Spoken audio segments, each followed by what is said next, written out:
அம்மாவா அம்மான்னு தானே கூப்பிடுவோம். ஆனா நான் ரொம்ப சந்தோஷப்பட்டா அலமேலுன்னு கூப்பிடுவேன். வெகுளி மயிலாப்பூர் தாண்டாத அம்மாவை டி நகர் கல்யாண் ஜுவல்லர்ஸ்க்கு கூட்டிட்டு போனேன். பாருமா, இதுதான் உலகத்திலேயே பிக்கெஸ்ட் ஜுவல்லரி ஷோரூம். கல்யாண அழக பார்க்க 1000 கண்ணு வேணும் போல இருக்கே. நம்மள விதவிதமா அலங்கரிச்சு பார்த்த அம்மாவ பதிலுக்கு நாம அலங்கரிச்சு பார்க்க வேணாமா? தோடு வளையல் அடிகன்னு வைரத்திலேயே இழைச்சிட்டேன். ஆண்டாள பாக்குற மாதிரியே இருக்கு அலமேலுன்னு. அங்கேயே குழந்தை மாதிரி அழுதுட்டா. அஷடாட்டம் அழாதுமா, எல்லாரும் பாக்குறா. ஒண்ணு மண்டையாட்டிக்கிட்டு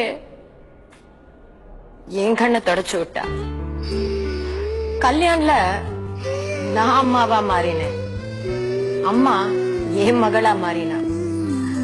என்ன பொறுத்த வரைக்கும் ஜுவல்லரிங்கிறது ஒரு ஆர்னமெண்ட் இல்ல, ஒரு சென்டிமெண்ட். நைனா கூப்பிடுறேன். ஆனா நான் ரொம்ப உபாதை ஆயிட்டேன்னா கோபாலின்னு கூப்பிடுவேன். புறம்புக்கு பைசாராவேன். அம்ஜிக்கிற தாண்டாத நைனாவை டி நகர்ல பெரிய ஒயின் ஷாப் கூட்டு போனேன். பாத்தீங்கன்னா இதுதான் சென்னையில பெரிய ஒயின் ஷாப். பார்த்ததும் போதேருதடா. பாருங்க, நம்ம விதவிதமா சரக்கு அடிக்க காசு வாங்கி கொடுத்த நைனாவை கூட்டு போய் விதவிதமா சரக்கு வாங்கி கொடுக்கறதா நியாயம்? விஸ்கி ரம்மு பீருன்னு சரகையில இழைச்சிட்டேன். மதுரை வீரனை பாக்குற மாதிரியே இருக்கிறா கோபாலுன்னு. அந்த இடத்துல குழந்தைன்ற வாந்தி எடுத்துட்டான். யோ எல்லாரும் பாக்குறாங்க யோன்னு அப்படின்னு வாந்தி எடுத்துக்கிட்டு என் வாந்திய தொட்டு விட்டான் சார்.